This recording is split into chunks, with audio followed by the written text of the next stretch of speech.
Hey, what's going on, everyone? Hope all of you guys are doing well. So, today I'm going to be reviewing the 1996 live action adaptation of 101 Dalmatians.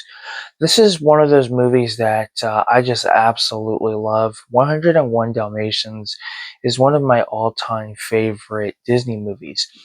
I grew up with the animated film, a lot of those older Disney titles that were around way before, you know, people at my age were not even born yet. And one thing I love about Disney is that it's a generation thing. Our family, our parents grew up with the movies, we grew up, our children will grow up with it, and just so on and so forth. So, you know, at that time with a lot of the older movies that were out before I was born hitting VHS, it was definitely something I had to have and watch occasionally, at least from what I remember. And over time, 101 Dalmatians became one of my all-time favorites. The sequel, it's okay. And the TV series spinoff, I just didn't really care for. A lot of the Disney TV shows, I really never watched because at that time I didn't care for them. But in 1996, we'd get our live action adaptation. This would star Jeff Daniels and Glenn Close. And this film, if you've seen the original animated movie, then you really know what to expect in this movie. This movie, except for a few scenes here and there, a lot of the other scenes are pretty much the exact same from the animated series. Just maybe a little minor differences. Not necessarily a shot by shot, but almost similar to the animated movie. So you kind of know what to expect. You know, Jeff Daniels' character, and I apologize for not being 100% prepared for this review. So his character meets this young woman who works for Cruella, and their dogs Pongo and Purdy pretty much get them together, and they get married. And then Pongo and Purdy end up having puppies. Of course, Cruella de has a scheme to kidnap these puppies. She wants to use the Dalmatian skin, and she hires two henchmen to kidnap them. And of course, eventually we find out that there was more than just there was more Dalmatians that were kidnapped, not just what Purdy and Pongo had. Hence why we get 101 Dalmatians. Now, there are a few recognizable faces in this movie, not just Jeff Daniels and not just Glenn Close. Jeff Daniels, big star in the 90s. It's unfortunate he didn't become like the biggest star like Jim Carrey did, and it's a shame that he didn't wasn't in everything. But I feel like what Jeff Daniels has done still makes an impact. I mean, to this day, people still love Dumb and Dumber. People still love um, Arachnophobia, and there's just so many great films in his filmography. And this is definitely one of them.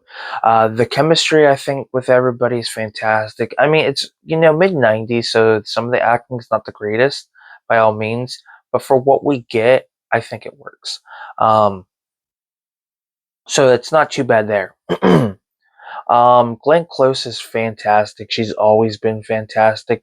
Um, Great filmography. Pretty much has done everything just about. Um, I wish I could say more on her, but it is what it is with her. Her performance, I think, is great. Now, if I had to choose, if I had to choose, um, pretty much you know, who I felt was the better Cruella compared to Glenn Close and compared to the actress who played her in the Once Upon a Time series. I'm gonna have to go with Glenn Close. I think the performance is great, but for movie accuracy, I would have to go with the actress who played that character in Once Upon a Time. They went with more of the animated movie look compared to the movie. They decided to do their own little version with her. But Glenn Close is fantastic. I think acting wise and performance wise, she's great. And um, Cruella de Vil is one of those characters that you just can't stand, but can also love. It's like a love hate. Um, and this is, I would say, at the time, live action Disney movies, adaptations weren't really the big thing they are today. I think this was probably one of maybe just one of a couple. But nonetheless, it wasn't like a big thing like it is today. You do also have Hugh Laurie, who would become Dr. House, do that series. Now, at the time, Hugh Laurie wasn't really a well known name. I know overseas he was, but it really didn't really become a household name in the States until I want to say House came out. And then you have the actor who plays Ron Weasley's father. He plays the other henchman, and again, at this time, not really a known name until the Harry Potter films came out. And that's where we've, learned to, know exactly who he is. So to, kind of go back and revisit this film with two actors who are really unknown at the time, it makes the experience really cool to see, earlier work that they've done. Um, Now, the one difference with this is compared to some Disney movies, they don't have any of the animals in this film do not have any voices. If you are a fan of like those little buddy films or Cats versus Dogs, a lot of those movies they use, they give the animals human voices. Well, this film, they did not go that route. A lot of times it's more of the instincts, just the dog's instincts throughout the film. And then you have more of the human interactions, which I think works. I think if they were to go that route, I don't think it would have worked out really well. And that's just my personal opinion.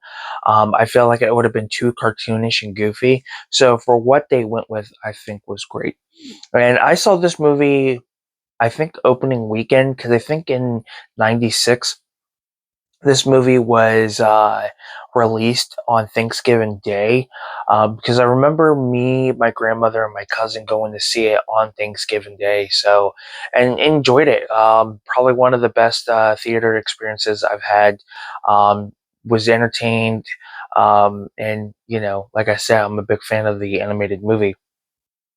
You do get like a little animated movie reference in this in one scene with Jeff Daniels and Pongo, which I thought was pretty cool. But nonetheless, I feel like it's a really great adaptation, and I feel like we don't need another adaptation. I think this one can stand on its own. It's kind of similar to, you know, Honey, I Shrunk the Kids. We don't need another one. We don't need a remake. There was supposed to be, I think, a remake for Disney Plus, but it didn't go through. And I think it was going to star Josh Gad, which is good that it didn't because I feel like certain Disney movies don't need a remake. Now, if you wanted to do like a live action TV series spinoff from the movies, then maybe something would work. But nonetheless, I just feel like 101 Dalmatians does not need a remake. Disney's doing a lot of their live action adaptations to a lot of their animated movies. I mean, we're supposed to be getting what Lilo and Stitch. So, yeah, I feel like uh, I have a list of ones I want to see and a list of ones I don't want to see happen, and 101 Dalmatians is exactly one of those. We do end up getting a sequel. Glenn Close returns. The sequel, I've got mixed feelings on it. It has two new characters in this. We don't have Jeff Daniels or the Levitt, his character's wife from the first movie in here. I can't remember the character's name, and I do apologize for being unprepared, like I said. But the sequel's okay. The only interesting thing about the sequel is that it does have the actor who plays Mr. Fantastic in the 2005 is it 2005? Either 2005 or 2004 Fantastic Four film, and then he'd go on to do a lot of other movies and TV shows. But you guys will know exactly who I'm talking about. He was also in Titanic. Um, but yeah, the sequel's decent for what it is, but nonetheless, I enjoy it. So there you have it. That is my unprepared review for 101 Dalmatians, the 1996 live action adaptation. I would love to hear your guys' opinion on this movie. Do you guys like this movie? Is it one of your favorites? Let me know down in the comment section below. I'd love to just hear your opinion. And if you enjoyed this review, give it a thumbs up. It is much appreciated. But with that being said, thank you guys so much. Don't forget to subscribe to the channel for more content on Film Talk with Mikey. And until next time, guys, we'll talk films. I'll see you in a future video. Peace.